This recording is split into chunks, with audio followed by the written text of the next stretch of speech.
Brahmacaloka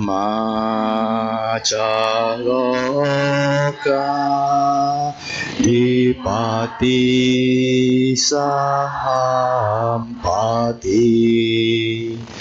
Katanjalian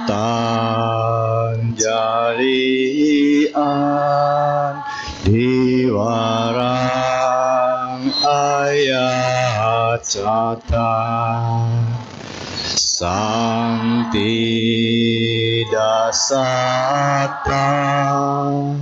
Paracacatika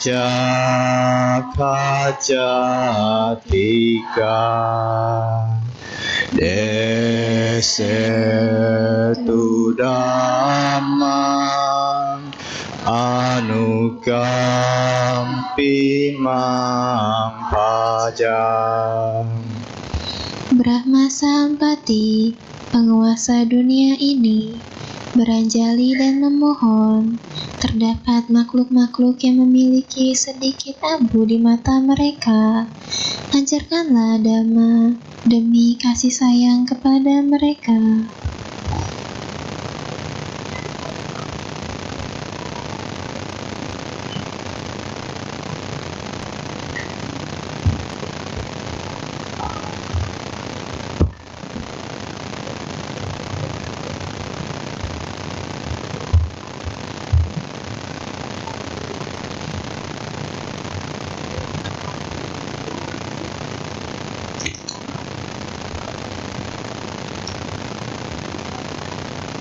Namo tassa bhagavato arahato samma sambuddhassa. Namo tassa bhagavato arahato samma sambuddhassa.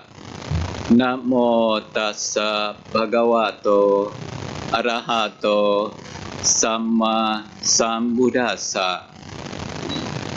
Karena tidak memahami dan tidak menembus empat kebenaran mulia, maka makhluk hidup mengembara untuk waktu yang sangat lama di dalam samsara.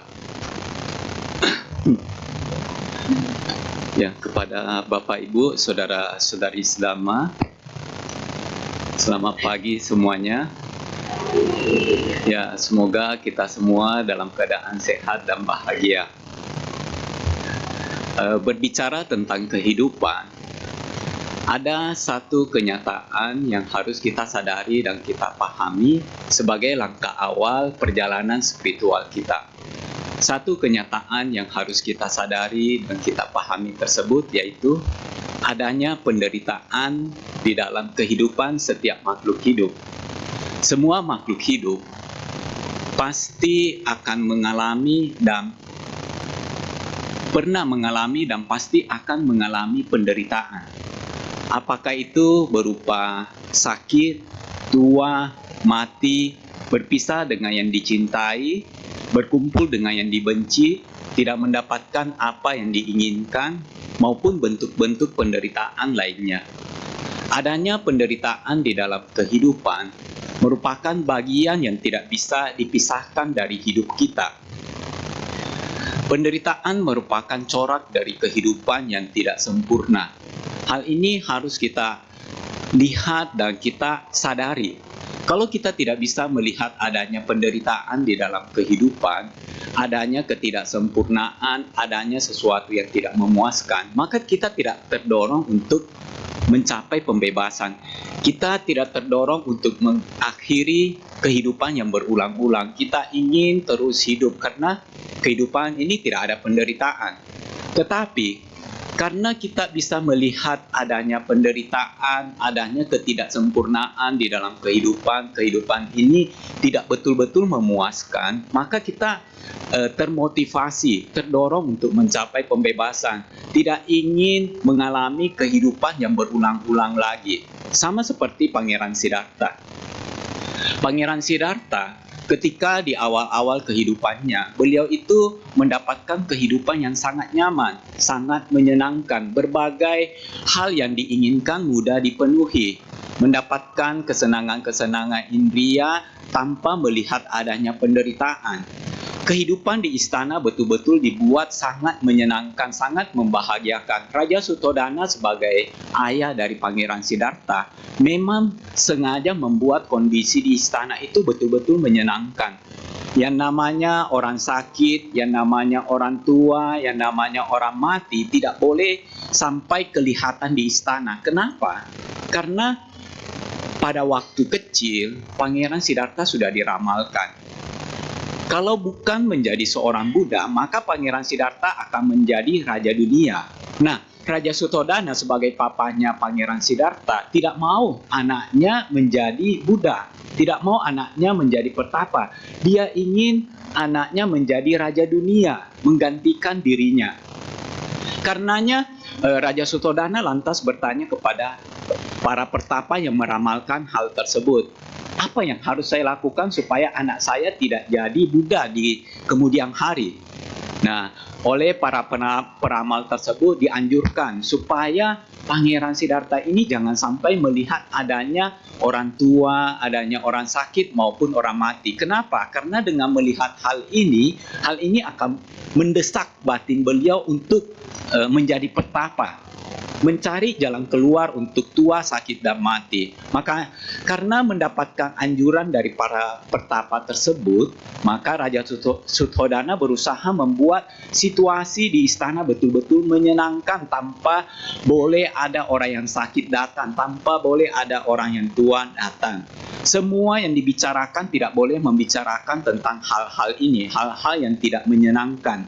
Jadi yang dibicarakan itu di luar dari hal tersebut, sehingga Pangeran Siddhartha tidak memiliki pengetahuan tentang adanya hal-hal yang tidak menyenangkan di dalam hidup. Semuanya hal-hal yang menyenangkan.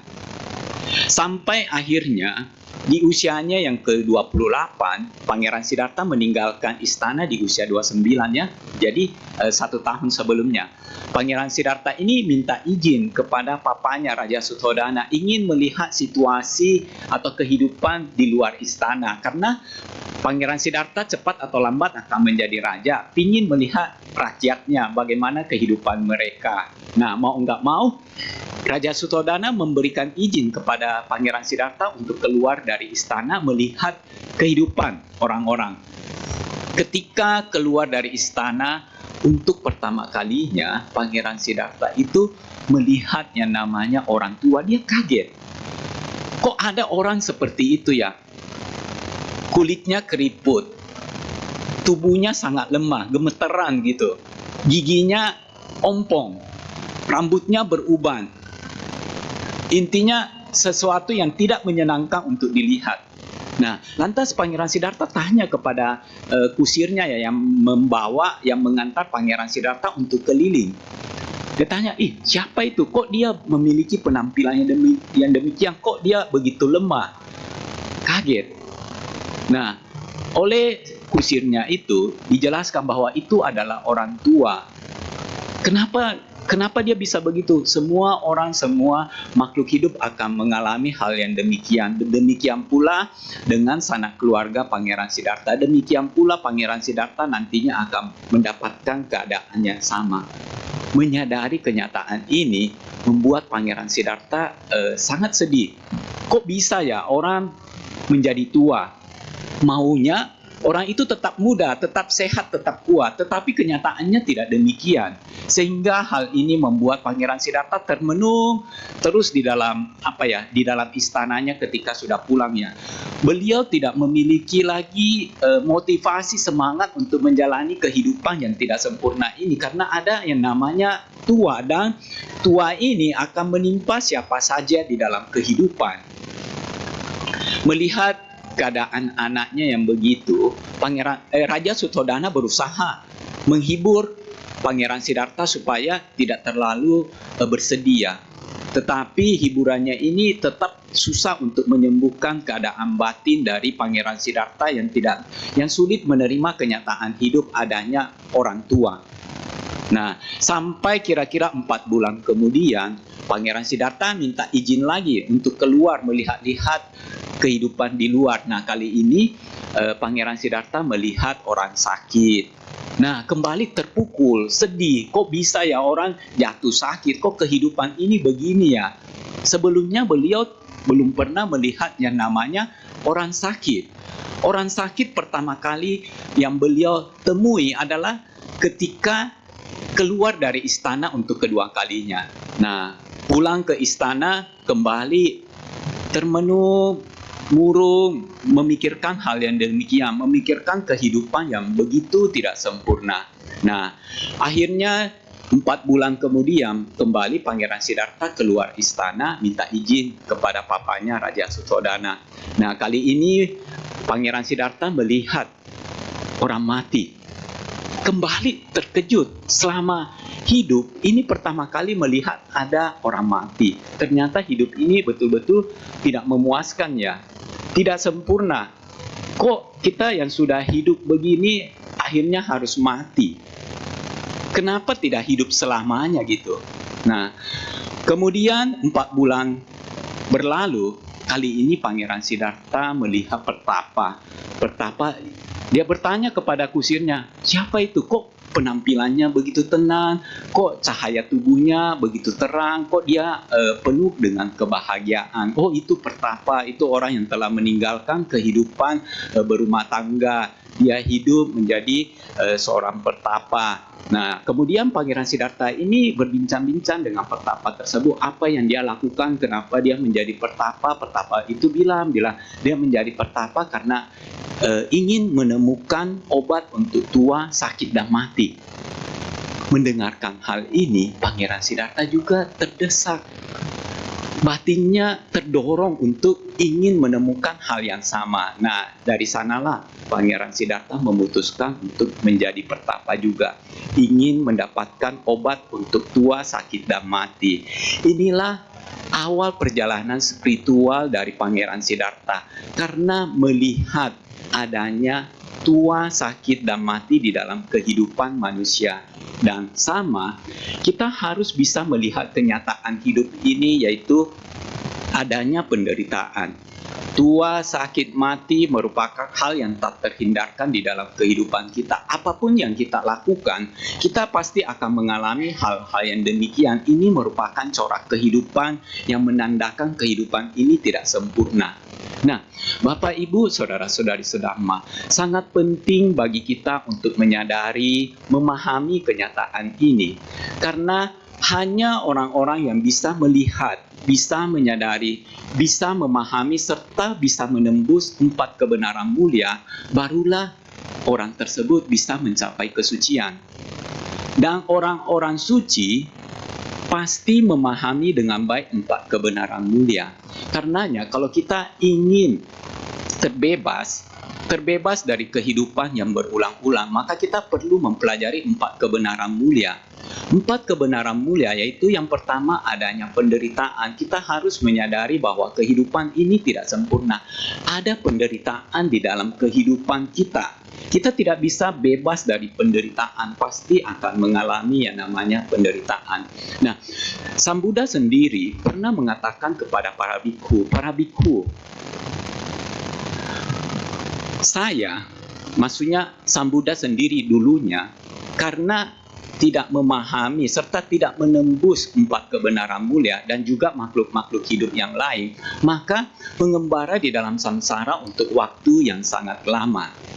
Ketika Pertapa Gotama berusaha atau berjuang untuk mencari obat untuk tua, sakit, dan mati, berusaha untuk mencapai pencerahan menjadi seorang Buddha, beliau itu belum memahami serta menembus 4 kebenaran mulia. Di malam pencapaian penerangan sempurna, pertama-tama di malam jaga pertama, yaitu malam jaga pertama itu antara jam 6 sampai jam 10, jadi 4 jam. Ada tiga bagian ya, malam jaga pertama, malam jaga kedua, serta malam jaga ketiga. Nah, ini 4 jam. Di malam jaga pertama, Pertapa Gotama ketika bermeditasi berhasil mendapatkan pengetahuan tentang kehidupan lampau beliau. Tetapi pengetahuan ini tidak sampai menghancurkan kekotoran batin beliau, tidak sampai melenyapkan kekotoran batin beliau. Beliau masih memiliki kekotoran batin pada saat itu. Di malam jaga kedua, beliau mendapatkan pengetahuan tentang kehidupan lampau para makhluk hidup. Makhluk hidup lahir mati mendapatkan kehidupan yang menyenangkan, kehidupan yang menderita, kehidupan yang membahagiakan sebagai si A, si B, si C.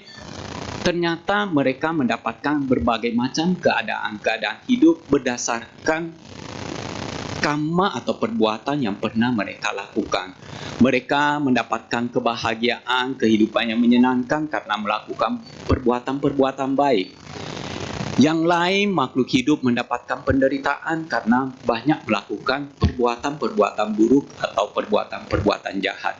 Menyadari akan hal ini, pengetahuan ini ternyata belumlah bisa menghancurkan kekotoran batin dari Pertapa Gotama.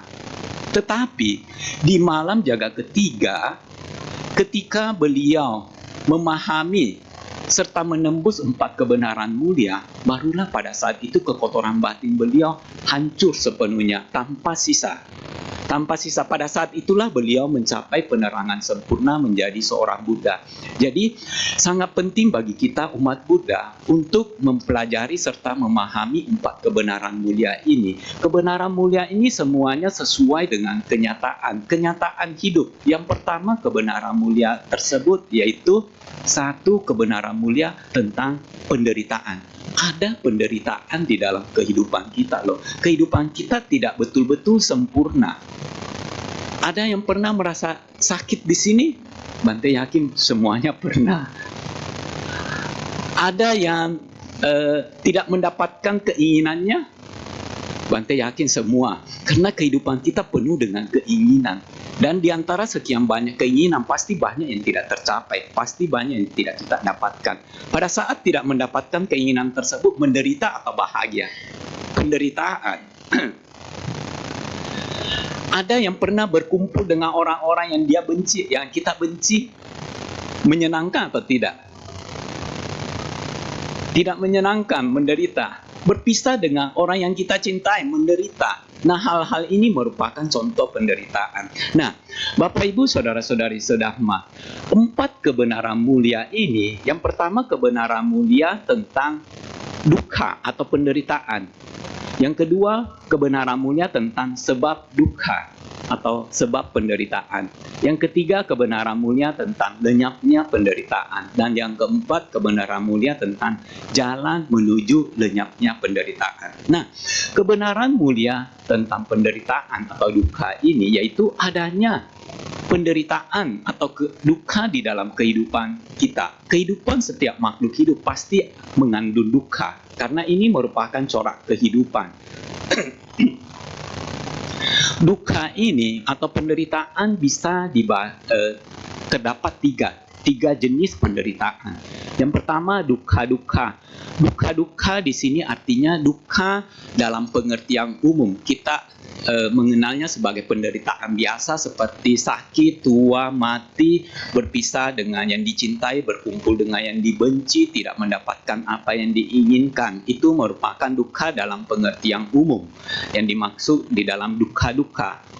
Nah, kemudian yang kedua, viparinama dukkha. Viparinama dukkha ini merupakan penderitaan yang ditimbulkan akibat dari perubahan. Misalnya, kebahagiaan yang telah kita dapatkan akhirnya harus berubah atau berakhir. Ini merupakan dukkha. Ini merupakan sesuatu yang tidak menyenangkan. Kebahagiaan tersebut tidak bisa bertahan selamanya. Dia pasti akan berakhir, akan berubah. Nah, perubahan inilah yang disebut sebagai viparinama dukkha.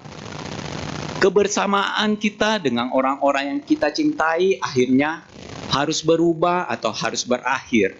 Berakhirnya atau perubahan ini merupakan viparinama dukkha. Kita tidak bisa bersama terus dengan orang-orang yang kita cintai. Pasti akhirnya kita berpisah dengan mereka. Berpisah dengan mereka itu merupakan sesuatu yang tidak menyenangkan.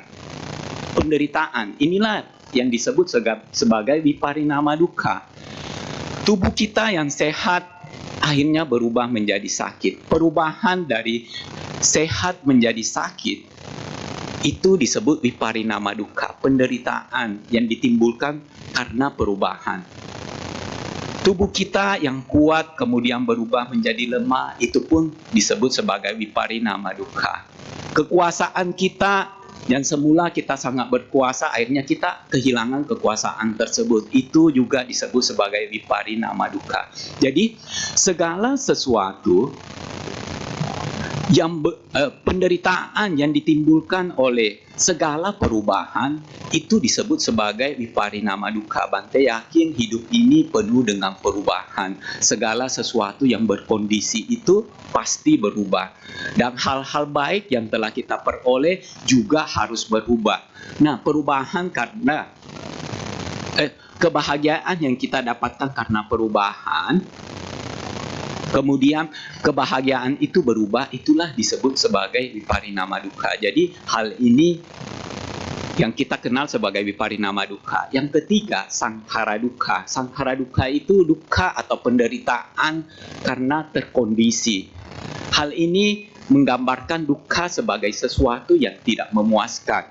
Yang namanya terkondisi itu artinya kemunculannya itu disebabkan oleh banyak hal. Namanya disebabkan oleh banyak hal berarti dia itu tidak sempurna. Sangat mudah berubah. Sabbe sankhara dukkha artinya segala sesuatu yang berkondisi adalah penderitaan. Kenapa penderitaan? Karena semuanya itu akhirnya harus berakhir, harus berubah. Nah, ini merupakan 3 jenis penderitaan yang harus kita lihat, yang harus kita sadari di dalam kehidupan kita. Kita perlu memahami bahwa kehidupan ini tidak sempurna. Kehidupan ini ada penderitaan. Kalau kita bisa memahami adanya penderitaan, menyadari adanya penderitaan di dalam hidup, maka kita lebih bisa menerima realitas dengan lebih bijaksana ya. Dengan memahami bahwa adanya penderitaan di dalam kehidupan kita, kita akan lebih terdorong untuk tidak melekat dengan segala sesuatu, lebih terdorong untuk berusaha mencapai pembebasan. Nah, Bapak, Ibu, Saudara-saudari sedahma, di zaman Buddha ada seorang wanita yang bernama Kisah Gotami. Kisah Gotami merupakan wanita dari keluarga yang kurang berada. Dia miskin, dari kasta rendah, kemudian tidak memiliki penampilan yang menarik. Bukan berarti tidak punya tangan ya, tangan kan menarik. Tidak memiliki penampilan menarik artinya jelek gitu ya, jelek rupa. Nah, karena memiliki keadaan yang demikian, dia sulit untuk mendapatkan pasangan hidup, sulit untuk mendapatkan suami ya. Tidak ada yang mau sama dia, tetapi rupanya dia masih punya karma baik. Akhirnya ada seorang pengusaha, pedagang gitu yang melihat adanya kebaikan pada diri si Kisah Gotami ini. Nah, akhirnya dia mengambil Kisah Gotami sebagai istrinya. Cuma penderitaan Kisah Gotami tidak berakhir. Bukan berarti dengan menikah dengan orang yang kaya, orang yang berada, lantas dia langsung mendapatkan kebahagiaan ya. Hidupnya langsung penuh dengan kenyamanan, kesenangan. Tidak demikian. Setelah menikah dengan orang kaya ini, ternyata keluarga dari sang pria tidak menghormati, tidak menghargai Kisah Gotami. Kenapa? Karena Kisah Gotami memang berasal dari kalangan bawah. Kalangan bawah penampilannya juga tidak menarik. Nah, tentunya hal ini menyakitkan bagi Kisah Gotami. Kadang-kadang dia serba susah ya. Suaminya kadang-kadang bela dia. Suaminya harus melawan keluarganya sendiri. Suaminya kan tidak tega melihat istrinya tidak dihargai begitu sama pihak keluarganya dia. Nah, hal ini membuat kehidupan Kisah Gotami tidaklah menyenangkan selama kehidupan berumah tangga. Tetapi terjadi perubahan yang namanya kehidupan ya pasti berubah ya, anicca. Nah, ketika Kisah Gotami hamil dan akhirnya punya anak, keluarga dari pihak sang suami mulai menerima dia, menghormati dia, menghargai dia. Suatu kebahagiaan yang luar biasa didapatkan oleh Kisah Gotami ini. Dia mendapatkan perlakuan yang baik, dia dihargai, dia dihormati. Yang selama ini dia tidak dapatkan di dalam kehidupannya sebelumnya. Nah, waktu berlalu ketika si anak ini sudah mulai belajar berjalan, anaknya jatuh sakit dan meninggal. Nah, kisah Gotami ini ada yang spesial dari dia. Rupanya kisah Gotami seumur hidup dia belum pernah melihat orang mati loh. Sehingga dia tidak tahu bahwa anaknya itu mati. Dia tidak menerima kenyataan bahwa anaknya itu mati. Dia menganggap anaknya itu sakit.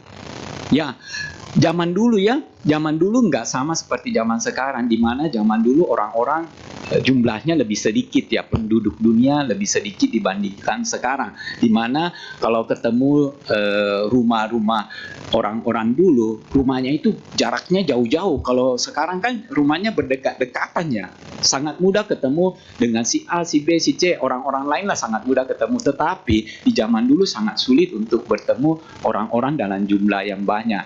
Nah, dan kisah Gotami ini rupanya seumur hidup dia belum pernah ketemu orang mati, secara langsung melihat orang mati belum pernah.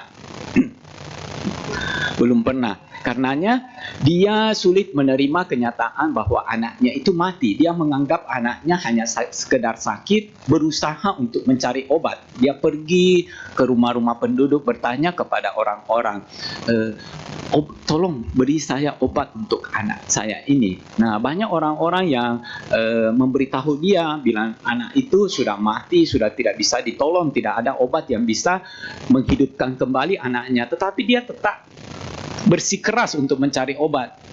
Dia yakin bahwa anaknya itu tidak mati. Pasti ada obat yang bisa menyembuhkan dia.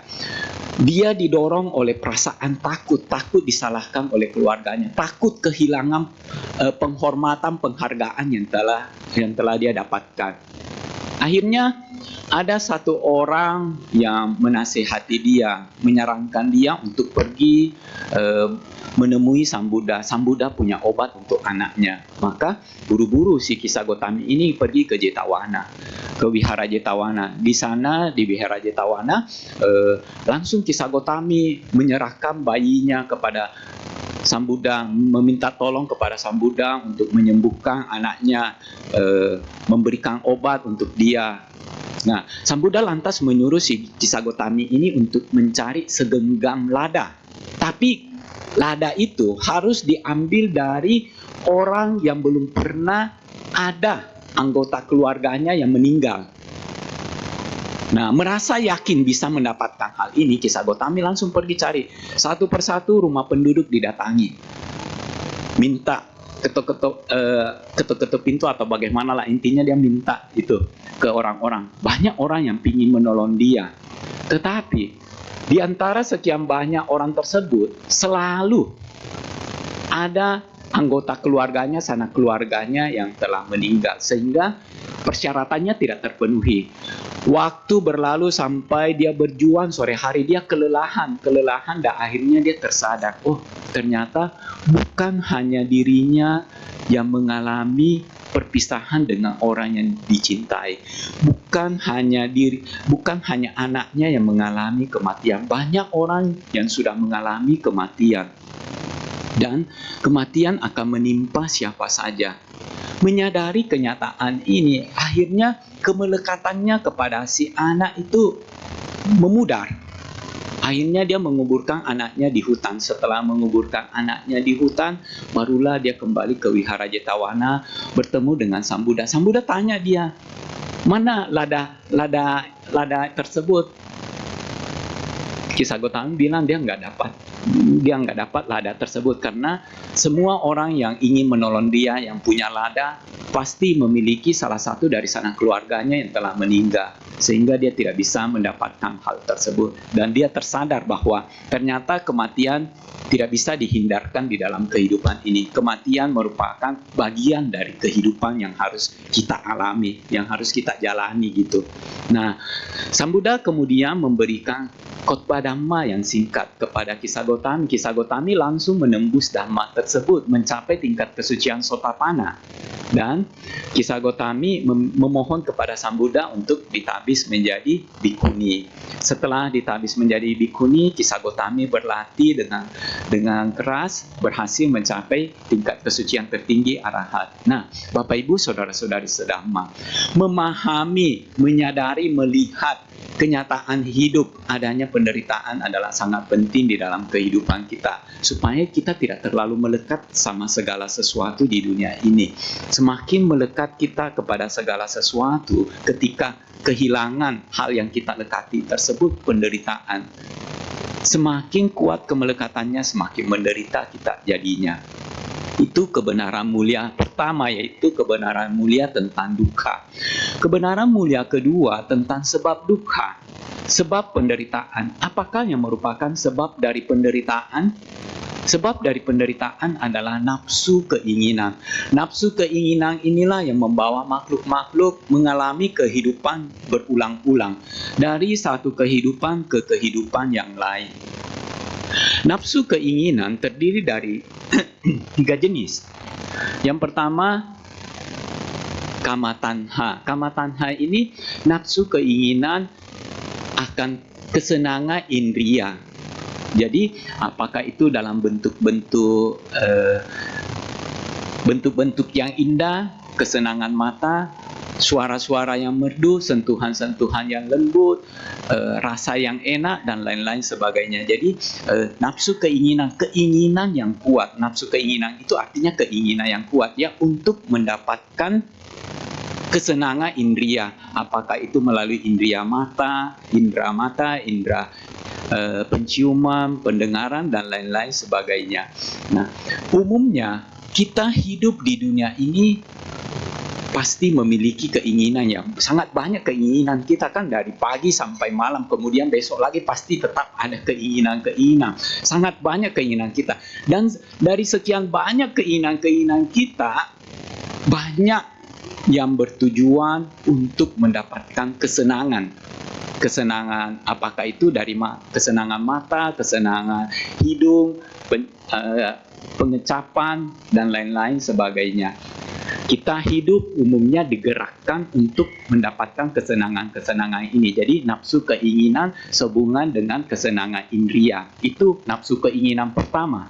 Nafsu keinginan kedua adalah nafsu bhawa tanha. Nafsu keinginan sehubungan dengan penjelmaan, menjadi. Kita ingin menjadi dewata karena mungkin terdengar atau mendapatkan pengetahuan kehidupan di alam surga atau alam dewata itu menyenangkan. Banyak hal-hal baik yang bisa kita dapatkan. Pemandangannya indah melebihi pemandangan di alam manusia.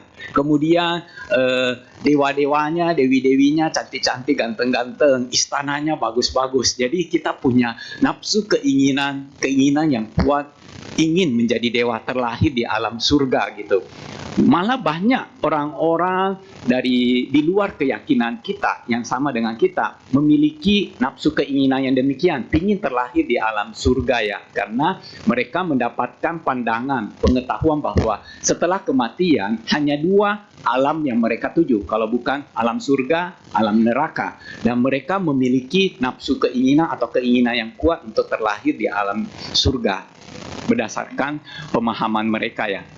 Nah, ataukah kita punya nafsu keinginan untuk menjadi Brahma, makhluk yang lebih tinggi lagi daripada dewata? Ataukah kita punya keinginan untuk menjadi misalnya orang kaya, orang pintar, menjadi orang yang berkuasa, orang yang hebat, dan lain-lain sebagainya? Nafsu keinginan yang demikian inilah yang disebut sebagai bhawa tanha, atau nafsu keinginan menjelma menjadi sesuatu.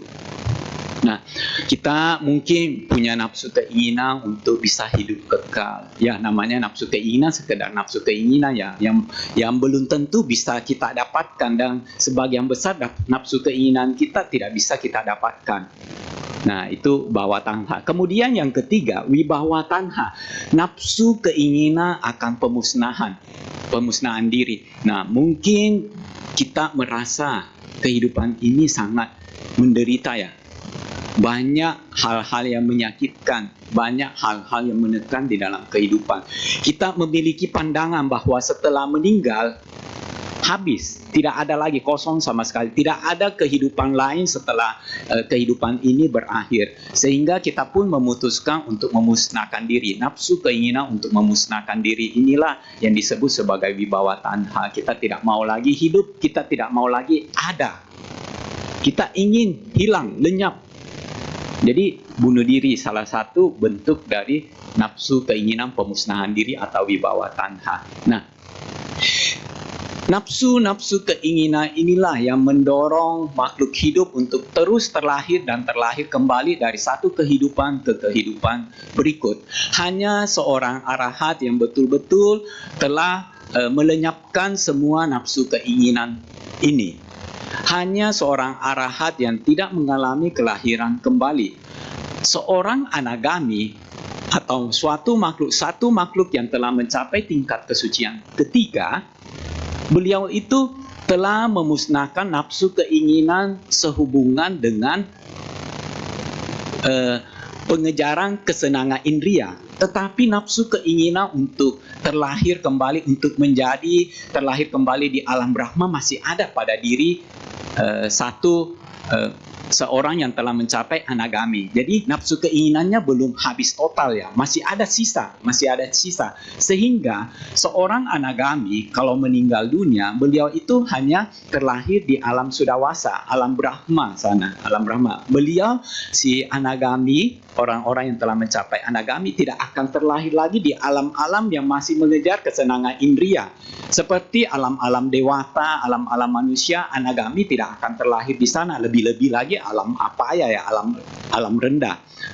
Seorang anagami hanya terlahir kembali di alam Sudawasa, yang mana di alam Sudawasa ini anagami akan mencapai pembebasan atau mencapai tingkat kesucian tertinggi.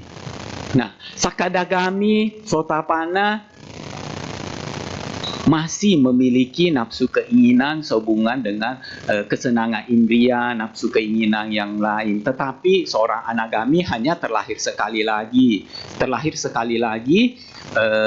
Bisa di salah satu alam kehidupan, yang penting bukan alam apaya. Alam manusia ke atas. Nah, seorang Sakadagami akan terlahir kembali. Seorang Sotapanna terlahir maksimal 7 kali. Setelah itu parinibbana, mencapai arahat. Sementara kita semua masih berpotensi terlahir banyak kali, mungkin 10 kali, mungkin 1000 kali, mungkin kita terjatuh ke alam apaya, karena nafsu keinginan kita semuanya masih kuat. Kita belum mematahkan belenggu-belenggu yang mengikat kita di dalam samsara. Karenanya Bapak Ibu Saudara-saudari sedhamma, perlu pemahaman akan 4 kebenaran mulia ini dengan baik, perlu mempraktekkan, mengembangkan jalan menuju lenyapnya dukkha, yaitu jalan mulia berunsur 8. Bapak Ibu Saudara-saudari sedhamma, 3 nafsu keinginan inilah yang membawa pada kelahiran di berbagai macam alam kehidupan. Nafsu keinginan ini yang membawa makhluk hidup terus bertumimbal lahir. Karenanya kita perlu untuk melenyapkan nafsu keinginan ini. Di zaman Buddha, ada seorang biku yang bernama Tissa. Di usianya yang tua, Bante Tissa mendapatkan persembahan jubah, seperangkat jubah. Jubahnya jubah yang bagus. Di zaman dulu untuk mendapatkan jubah itu cukup sulit. Karena nggak seperti zaman sekarang ya. Sekarang itu apa-apa serba mudah kita dapatkannya. Jubah berlimpah, sangat banyak. Di wihara bertumpuk-tumpuk ya. Ada banyak sekali jubah. Sementara di zaman dulu sangat sulit untuk bisa mendapatkan pakaian. Apalagi jubah ya. Dan jubah ini termasuk jubah bagus. Seperangkat jubah bagus. Jadi ada tiga lembar. 3 lembar jubah. Jubah atas, jubah bawah, dan jubah luar. Nah, mendapatkan persembahan jubah ini, Bante Tissa sangat bahagia, sangat senang. Ini persembahan yang luar biasa. Nah, sampai-sampai Bante Tissa ini punya keinginan yang kuat untuk segera memakai jubah tersebut. Karena jubah ini jubah bagus. Maka dia memutuskan untuk memakai jubahnya keesokan harinya. Tetapi di malam harinya Bante Tissa meninggal dunia. Karena pikiran melekat sama jubah tersebut yang disebabkan oleh nafsu keinginan untuk memakainya, menyebabkan Bante Tissa terlahir kembali sebagai kutu jubah. Waduh, terlahir kembali sebagai kutu jubah, hidup di dalam lipatan jubah tersebut. Nah, pada saat Bante Tissa sudah meninggal dunia, para bikhu berdiskusi ingin membagi-bagi jubah tersebut. Kan jubahnya ini terdiri atas 3 jubah ya, jubah atas, jubah bawah, sama jubah luar. Nah, mereka ingin membagi jubah ini karena tidak ada yang mewarisi jubah tersebut. Pada waktu mereka berdiskusi, rupanya si kutu ini yang merupakan tumimbal lahir dari Bante Tissa tidak senang, gelisah, dia lari-lari di dalam lipatan jubah, tidak senang, berpikir bahwa jubah tersebut akan diambil sama orang lain. Itu kan jubahnya dia, miliknya dia. Nah, Sang Buddha yang mengetahui hal ini lantas mengutus seseorang untuk memberhentikan apa yang dilakukan oleh para bikhu. Orang ini mengatakan bahwa nanti setelah lewat 7 hari baru para Bante boleh diskusi untuk membagi jubah itu. Selama 7 hari ini jubah itu harus dibiarkan tetap di sana, jangan dibagi dulu. Nah, karena itu merupakan perintah dari Sang Buddha, para bikhu tidak membagi jubah ini. Mereka membiarkan jubah tersebut, nanti sampai hari ke-8 baru mereka mutusin untuk bagi. Si A dapat jubah atas, si B mendapatkan jubah bawah, si C mendapatkan jubah luar. Lantas mereka tanya kepada Sang Buddha, kok mereka disuruh untuk tidak membagi jubah tersebut pada waktu 7 hari ini? Nanti setelah hari ke-8 baru boleh. Nah, Sang Buddha bilang, Bante Tissa ini karena melekat, ingin memakai jubah itu, memiliki pandangan bahwa jubah itu adalah miliknya dia itu tidak senang. Dia itu terlahir kembali sebagai kutu. Ketika meninggal dunia, pikirannya melekat sama jubahnya dan terlahir kembali sebagai kutu. Sebagai kutu jubah, ketika kalian akan membagikan jubah tersebut, si kutu ini tidak senang, si kutu ini gelisah. Nah, seandainya kalau kutu tersebut, kalau kalian jadi membagi jubah ini dan kutu tersebut mati dalam keadaan kebencian, membenci kalian, dia akan terlahir kembali di alam neraka, alam yang lebih berat lagi ya. Penderitaan yang didapatkan di neraka itu penderitaan siksaan. Nah, karena inilah maka Sang Buddha menganjurkan mereka untuk tidak membagikan jubah-jubah tersebut di dalam jangka waktu 7 hari itu. Nah, dari kisah Bante Tissa ini kita lihat bagaimana nafsu keinginan bisa mendatangkan penderitaan. Nafsu keinginan itu membuahkan kemelekatan, dan kemelekatan bisa mendatangkan penderitaan. Karenanya, kalau kita punya misalnya binatang kesayangan, binatang peliharaan, kita kan sayang sama mereka. Kita memberi mereka makanan, kita memberi kasih sayang, kita belai-belai mereka. Kita intinya sangat sayang. Tetapi hati-hati dengan rasa sayang ini, karena rasa sayang ini pasti diikuti dengan kemelekatannya. Pada saat kita meninggal dalam keadaan pikirannya melekat, kita bisa terjatuh ke alam yang rendah loh. Apalagi melekat sama sesuatu seperti alam-alam binatang. Bante pernah mendengar orang punya anjing atau kucing kesayangannya. Ketika anjingnya ini meninggal, mati, dia sampai nangis-nangis loh. Sulit menerima kenyataan, saking melekatnya sama anjingnya itu, sama binatang peliharaannya itu, dia susah untuk menerima kenyataan. Nangis-nangis terus sampai datang ke wihara untuk minta didoakan gitu supaya terlahir di alam yang bahagia. Nah, itulah kekuatan kemelekatan ya. Kita semakin melekat sama sesuatu, ketika apa yang kita lekati itu harus berpisah dengan kita, akan menimbulkan penderitaan. Dan kemelekatan ini akan mengkondisikan kita terlahir di alam-alam yang rendah. Karenanya boleh punya binatang peliharaan, boleh punya sesuatu yang kita sayangi gitu, benda-benda yang kita sayangi, tetapi kita harus berhati-hati karena perasaan sayang ini pasti ada kemelekatannya. Perasaan sayang ini bisa mengkondisikan kita terjatuh. Karena kekuatan kemelekatan, ada energi di dalam kekuatan kemelekatan tersebut yang akan mengarahkan kita, mengkondisikan kita ke sesuatu yang kita lekati itu. Kita meninggal dalam keadaan pikiran melekat sama rumah. Jangan-jangan bukan minta-minta, jangan-jangan nanti kita terlahir di dekat-dekat rumah kita. Nempel sama dinding-dinding, dalam hal ini terlahir sebagai peta gitu. Karena peta kan yang sering, peta itu hantu ya, sering berada di dekat rumah yang biasa dia tinggali, bangunan atau gedung yang biasa dia datangi, sesuatu yang dia lekati, dia akan datang ke sana, tinggal di sana. Nah, karenanya kita perlu sebisa mungkin untuk tidak memiliki kemelekatan yang kuat ya. Kalau melekat, misalnya kita sayang, harus kita sadari, jangan terus digambarkan, dibawa-bawa di dalam pikiran kita. Gambaran tentang anjing yang kita sayangi, gambaran tentang kucing yang kita sayangi, gambaran tentang sesuatu yang kita sukai. Karena ketika kita membentuk sesuatu di dalam pikiran kita, berarti kita memperpanjang kemelekatan kita, membentuk sesuatu, mengidentifikasi sesuatu, mengenal sesuatu. Kita tidak hidup di saat ini, di sekarang ini, kita hidup di dalam pemikiran-pemikiran kita. Itu namanya hidup di dalam sesuatu yang tidak nyata, sesuatu yang kita buat sendiri. Sesuatu yang nyata itu yang sekarang, bukan di dalam pikiran kita.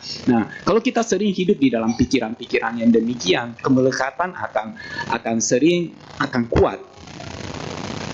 Kita sering memikirkan orang yang kita sayangi, sering memikirkan sesuatu yang kita sayangi. Semakin sering dipikirkan, semakin kuat kemelekatan itu. Nah, makanya kita dianjurkan untuk hidup saat ini ya, memiliki kesadaran di saat ini, apa yang sedang terjadi di saat ini, itulah yang perlu kita tahu.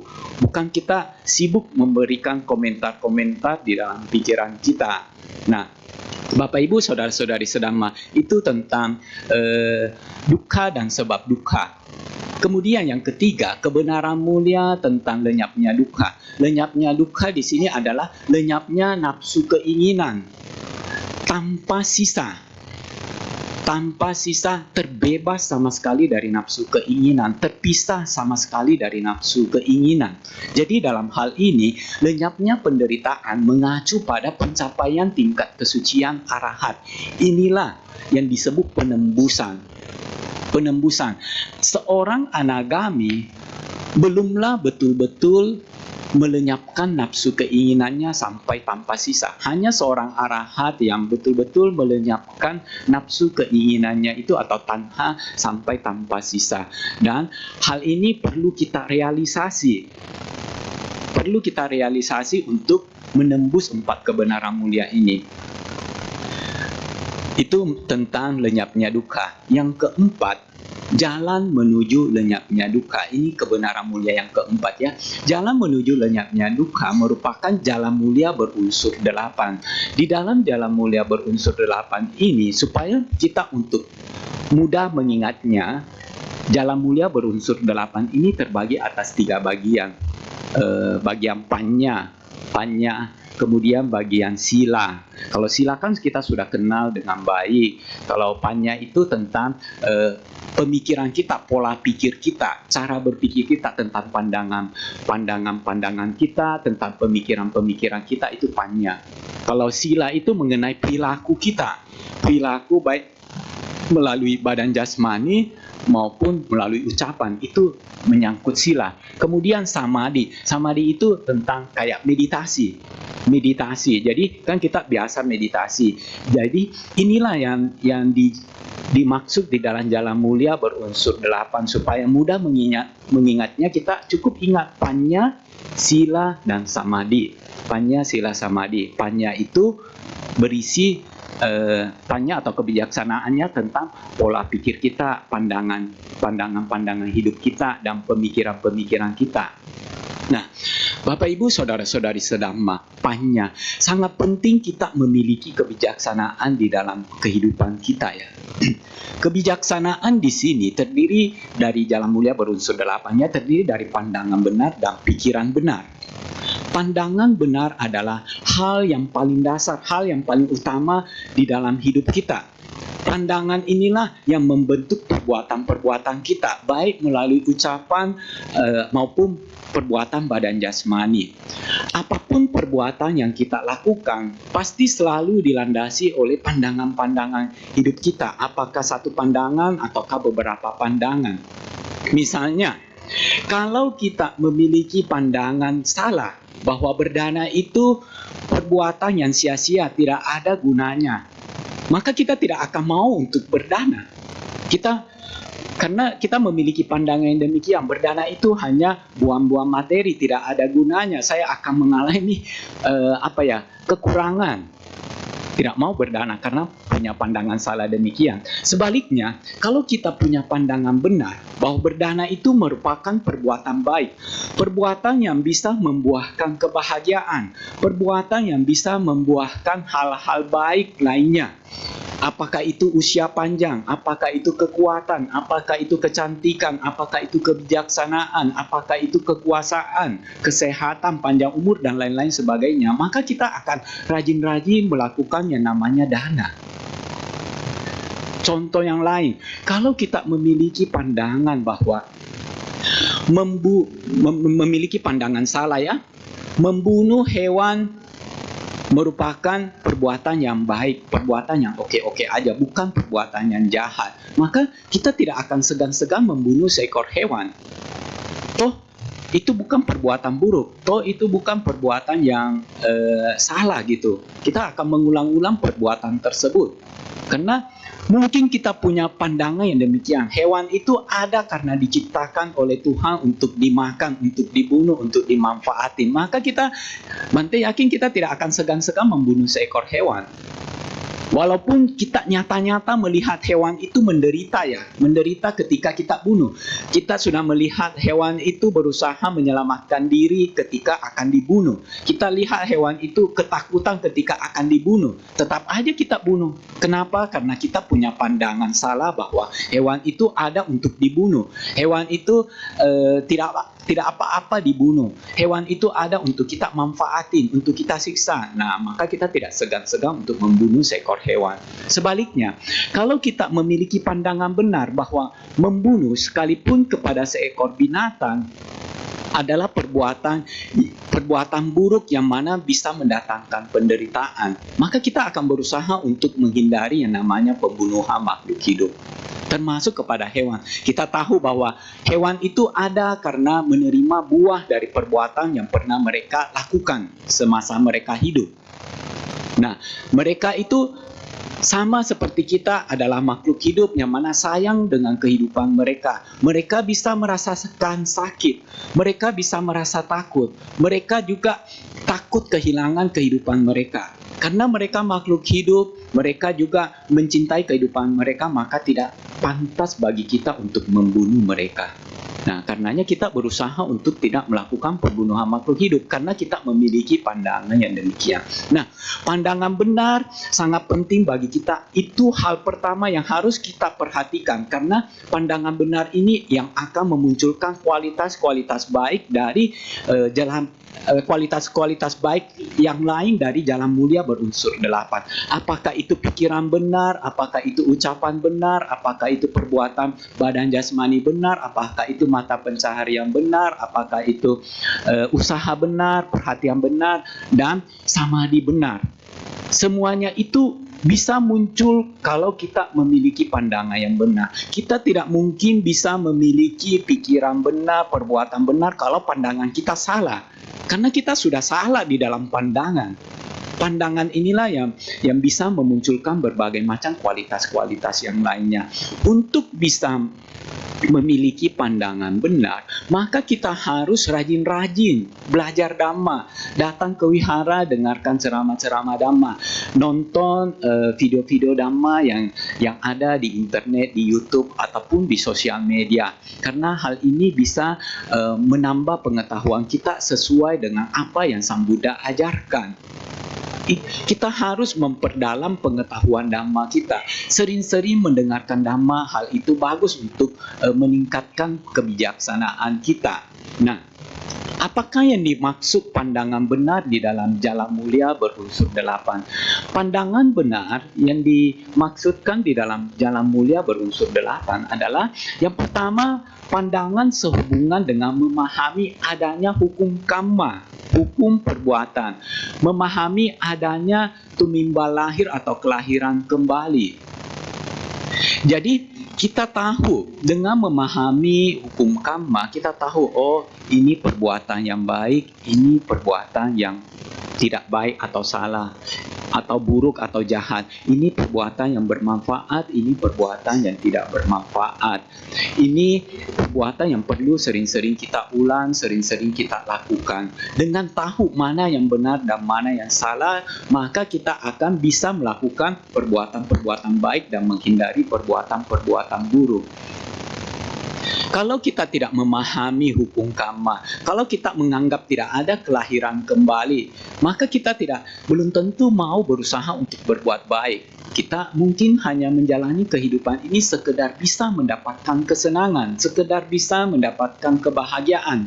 Entah apa yang kita lakukan tersebut merugikan orang lain atau pihak lain, kita tidak peduli. Yang penting saya senang. Tetapi ketika kita memiliki pandangan bahwa ada yang namanya hukum karma, yang mana hukum karma ini akan memberikan apa yang kita berikan kepada dunia, yang mana akan berbalik, perbuatan kita akan berbalik kepada diri kita sendiri, maka kita akan berusaha melakukan perbuatan-perbuatan baik dan menghindari perbuatan-perbuatan buruk. Jadi pandangan benar yang pertama adalah pandangan benar sehubungan dengan memahami hukum karma dan tumimbal lahir. Nah, kemudian yang lebih dalam lagi, pandangan benar di dalam Jalan Mulia berunsur 8 yang lebih tinggi tingkatannya adalah pandangan benar sehubungan memahami 4 kebenaran mulia. 4 kebenaran mulia ini perlu kita pelajari. Kita lihat kenyataan memang kok hidup ini tidak sempurna, tidak betul-betul memuaskan. Kalau betul-betul memuaskan, Bante tidak mau nibbana. Lebih mending hidup terus begini ya, berulang-ulang. Tapi kenyataannya hidup ini tidak memuaskan. Kenyataannya hidup ini tidak sempurna.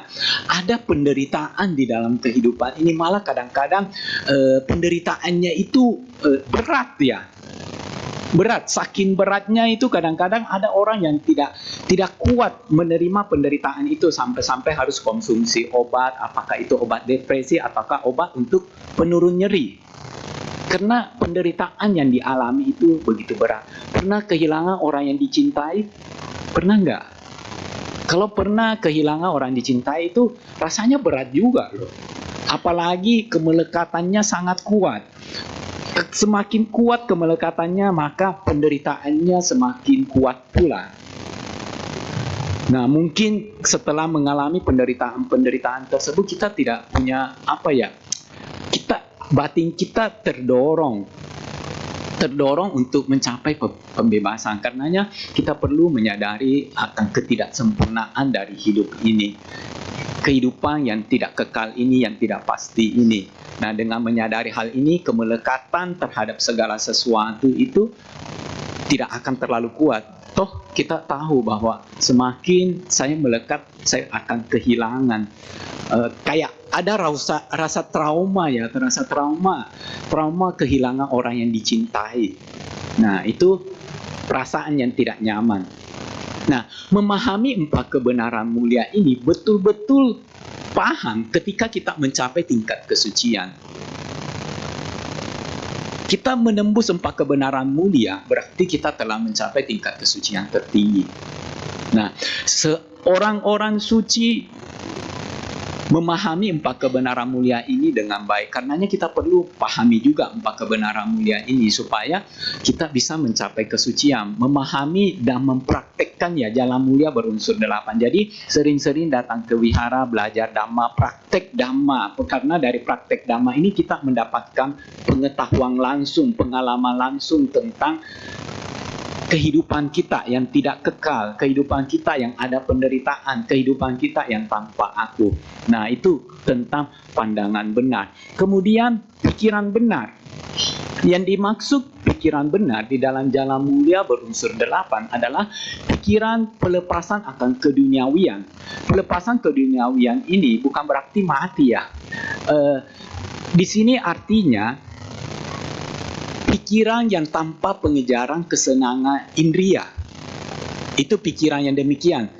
Jadi pikiran benar adalah pikiran yang tanpa pengejaran kesenangan indria, kemudian pikiran yang tanpa niat jahat atau niat buruk. Nah, itu dua yang dimaksud dengan pikiran benar. Kalau kita masih memiliki niat untuk menyakiti, melukai, merugikan orang lain, makhluk lain, itu namanya belum berpikiran benar. Berpikiran benar ketika kita memiliki pikiran yang tanpa niat buruk, niat jahat, tanpa pengejaran kesenangan indria. Ini yang dimaksud dengan pikiran benar. Ini merupakan kelompok kebijaksanaan. Kita ketika bijaksana, maka perbuatan-perbuatan yang kita lakukan adalah perbuatan-perbuatan baik dan benar. Apakah itu perbuatan badan jasmani maupun ucapan, mata pencaharian kita juga akan jadi benar karena pondasinya ini sudah bagus, sudah benar. Ketika pondasi yang benar, maka kita bisa membangun atasnya itu jadi lebih benar. Sila.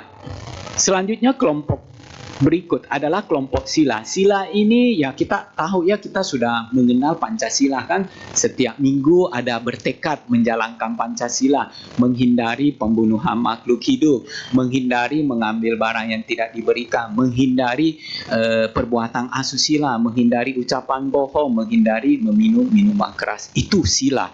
Cuma kita perlu menambah sila ini, yaitu selain berbohong, kita juga perlu menghindari yang namanya kata-kata kasar, kata-kata yang menyakiti, yang melukai. Kita bagaimana berbicara kepada orang lain, jangan sampai menggunakan kata-kata yang menyakiti, menghina gitu. Kalau kita menggunakan kata-kata tersebut, itu tidak termasuk ucapan benar. Ucapan benar itu ya tidak berkata-kata kasar, tidak berbohong, tidak mengatakan sesuatu yang memecah belah. Memecah belah itu artinya apa yang kita dengar di sini tidak kita sampaikan di sana, kalau hal itu bisa menyebabkan permusuhan atau pertengkaran, pertikaian. Jadi jangan mengadu domba gitu.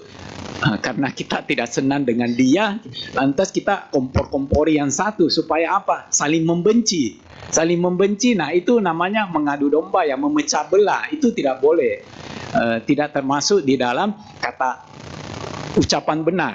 Dan kata-kata yang omong kosong, kata-kata yang tidak penting, itu tidak perlu kita ucapkan. Nah, itu yang dimaksud dengan ucapan benar. Sementara perbuatan badan jasmani benar adalah perbuatan-perbuatan yang menghindari pembunuhan makhluk hidup, menghindari mengambil barang yang tidak diberikan, menghindari perbuatan asusila, maupun perbuatan-perbuatan badan jasmani lain yang bisa merugikan atau melukai, mungkin memukul orang lain, menendang orang lain, menampar orang lain, itu pun termasuk perbuatan yang tidak baik. Itu yang perlu kita hindari juga. Nah, itu menyangkut sila ya. Selanjutnya mata pencaharian. Ya, mata pencaharian kita pilih mata pencaharian yang tidak merugikan, melukai makhluk hidup atau orang lain. Itu yang kita pilih, mata pencaharian yang demikian. Nah, itu menyangkut sila ya, sila. Selanjutnya kelompok samadhi. Kelompok samadhi, kita kan biasa diajar bermeditasi ya. Meditasi itu seharusnya kita lakukan di dalam kehidupan sehari-hari, bukan hanya pada saat-saat tertentu di dalam kehidupan. Karena meditasi ini kita harus berusaha untuk menghilangkan pikiran atau perbuatan buruk yang sedang muncul. Kemudian yang belum muncul, usahakan tidak sampai muncul. Pikiran yang baik yang belum muncul, diusahakan muncul. Pikiran atau perbuatan baik yang telah muncul, diusahakan dikembangkan atau dipertahankan. Itu meditasi. pengembangan batin. Jadi kita tidak hanya duduk bermeditasi 1 jam lantas sudah dikatakan kita sudah praktek samadhi benar. Tidak, samadhi benar itu harus kita libatkan di dalam kehidupan kita sehari-hari sepanjang hidup. Kita usaha. Kalau memang tidak mampu nggak apa-apa, yang penting ada niat, ada usaha gitu melakukannya. Lakukan semampu kita. Ya sedikit-sedikit nggak apa-apa, nanti tambah lagi sedikit-sedikit. Gagal nggak apa-apa, usaha lagi. Gagal nggak apa-apa, usaha lagi. Namanya kita berusaha ya. Nah itu hal yang pertama. Hal yang kedua, kita biasakan hidup di saat ini. Hidup saat ini sangat penting. Itu yang bisa membuat kita tidak terlalu menderita, tidak terlalu melekat sama segala sesuatu. Ingat, kemelekatan kita itu sering karena buah dari pemikiran-pemikiran kita. Komentar-komentar kita, penilaian-penilaian kita. Ada sosok si A. Si A-nya itu sebetulnya normal-normal aja, biasa-biasa aja. Tetapi kita membentuk image sendiri, gambaran sendiri di dalam pikiran kita tentang si A ini.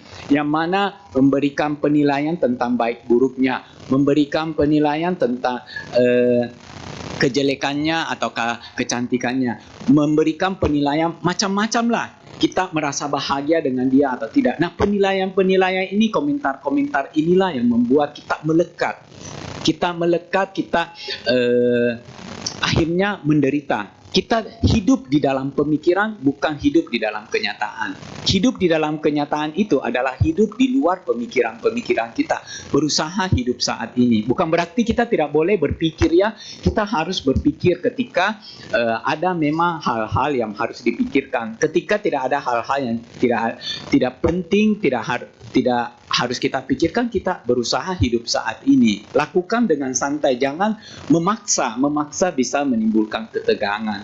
Pikiran itu ya sifat alaminya berpikir, cuma kita berusaha untuk tidak sering larut di dalam pemikiran kita. Ya, kita misalnya lagi duduk, lagi apa, kita berusaha meletakkan perhatian kita di sini.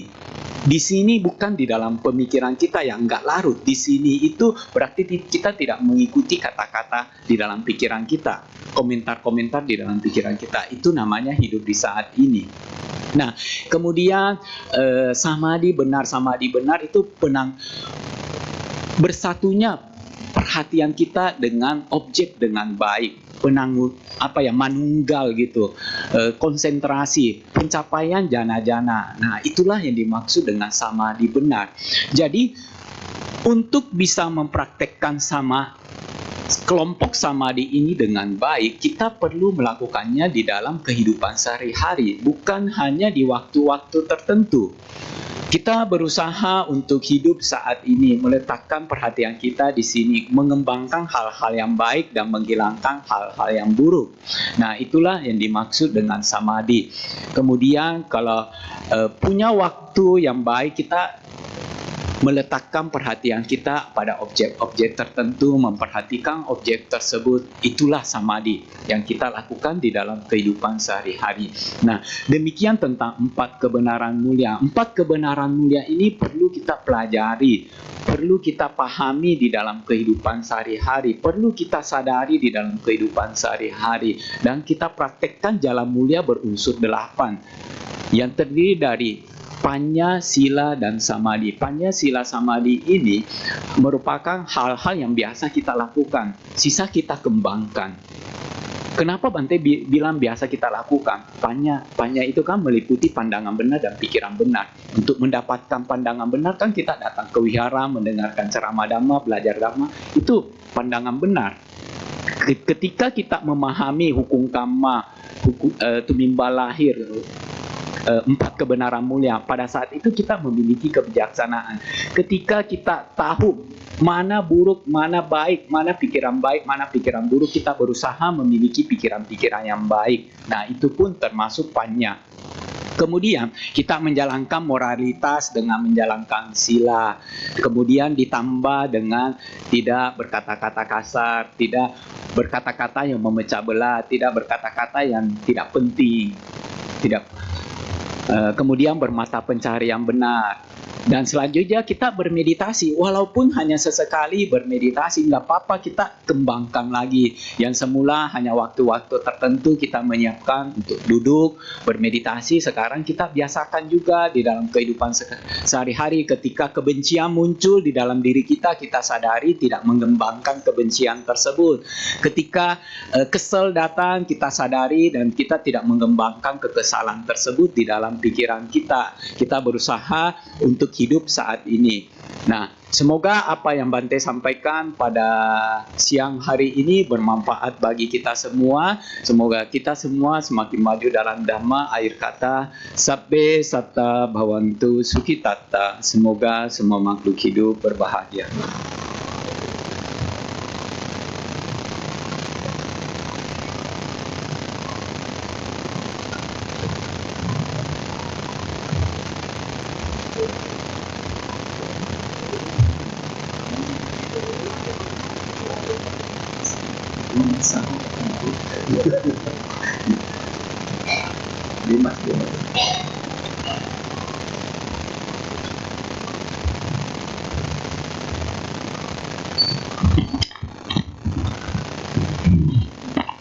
Demikianlah Dhamma Desana yang telah disampaikan oleh Yang Mulia Bante Natasilotera. Karena waktunya sudah mendekati jam makan siang Bante, jadi pertanyaannya hanya dibatasi satu pertanyaan tertulis sama lisan kalau ada yang mau tanya langsung ke Bante. Sebelum kita memasuki sesi tanya jawab, mari kita kembali nyanyikan satu buah lagu bersama-sama sambil menyiapkan pertanyaan kepada petugas dipersilakan. Bentar. Untuk pertanyaan tertulis sekarang di WA Adpedwihara di nomor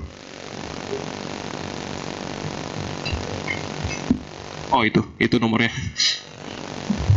Terima kasih.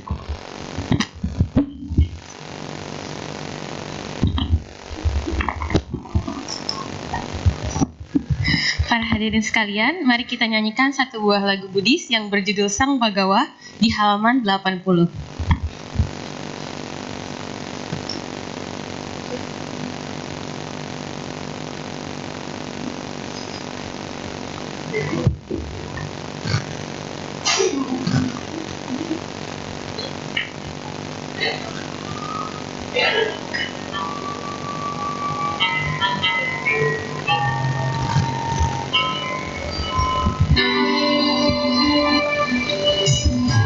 Sudahkah kita menemukan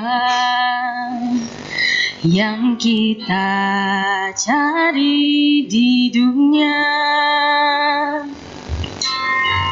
Harusnya kita menyadari Dialah Sang Bhagawa.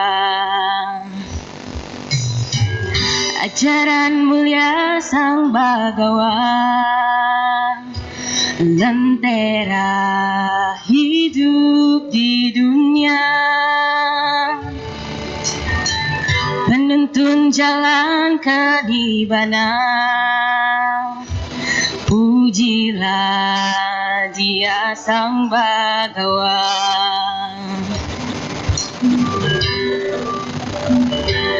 Harusnya kita dapat mengerti hidup di dunia bukanlah mimpi.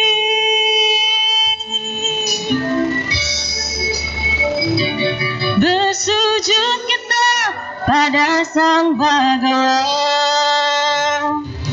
yang maha suci dan maha mulia. Berlindung kepadanya, pasti takkan goyah arungi dunia.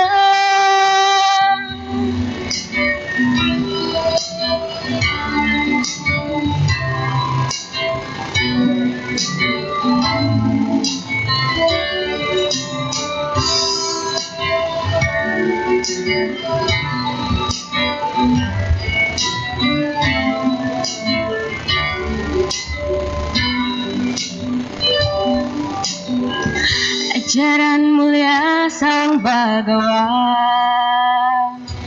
lentera hidup di dunia, penuntun jalan kanibana. Pujilah Dia Sang Bagawa.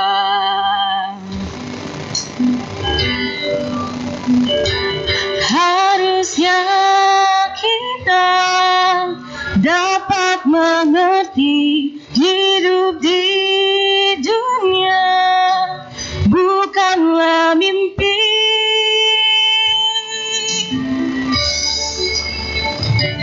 Bersujud kita pada Sang Bagawa yang maha suci dan maha mulia,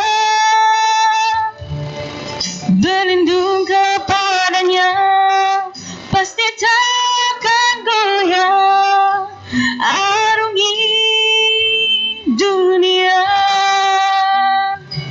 Bersujud kita pada Sang Bagawa yang maha suci dan maha mulia, berlindung kepadanya pasti takkan goyah, arungi dunia, arungi dunia. Terima kasih.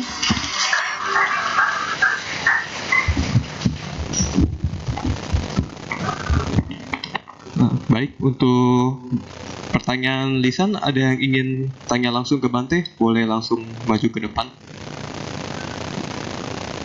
Kalau nggak ada, Bante, ada satu pertanyaan masuk. Pertanyaannya, Namo Buddhaya Bante. Ini mengenai cerita Bante Tissa tadi. Bante Tissa yang terlahir sebagai kutu di jubah. Berarti Bante Tissa belum mencapai tingkat kesucian. Apakah betul demikian? Iya, Itu aja. Ya.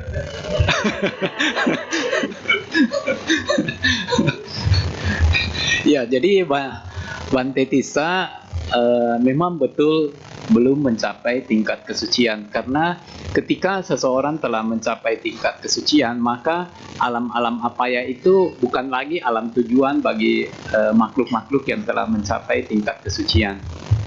Jadi dalam hal ini kita lihat kenyataan bahwa bukan jaminan ya seseorang menjadi biku lantas pasti langsung suci ya. Kalau bisa langsung suci enak. Semua orang ditabis jadi biku lantas lepas dari umat biasa. Kan sudah suci. Jadi biku walaupun sudah lama belum tentu menjamin pasti mencapai kesucian. Itu kembali pada usaha yang dilakukan sama timbunan paramitanya. Kalau usahanya yang dilakukan sesuai, kondisi sesuai, baru bisa mencapai kesucian. Jadi bukan berarti setelah jadi biku lantas pasti suci. Nah, oh iya tambahannya. Jadi dikatakan bahwa setelah terlahir jadi kutu, 7 hari kemudian kan meninggal dari kutu terlahir kembali di alam dewata, alam dewa tusita. Jadi buah dari perbuatan baik yang dilakukan baru berbuah pada saat itu. Entah itu buah perbuatan baik selama jadi biku ataukah sebelum menjadi biku. Intinya setelah dari kutu meninggal, kemudian terlahir kembali di alam dewa tusita. Alam dewa tusita ini merupakan alam dewa tingkat keempat ya. Yang paling rendah Catu Maharajika. Itu alam-alam dewa bumi di sana ada. Nah, kemudian yang kedua Tawatimsa. Tawatimsa ini Dewa Saka di sana. Dewa Saka Raja Dewata. Yang ketiga ini Yama, dan yang keempat Tusita. Para bodhisatta sebelum turun ke alam manusia, biasanya di alam Tusita dulu mereka hidup di sana. Tiba saatnya baru mereka turun ke alam manusia mencapai pencerahan di alam manusia. Jadi alam Tusita ini alam yang tinggi. Jadi demikian, Bante Tisa belum mencapai tingkat kesucian.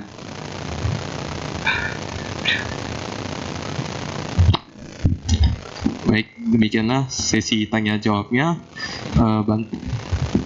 Umat dipersilahkan untuk berdiri dan bersikap anjali karena Bante akan meninggalkan ruang Dhammasala.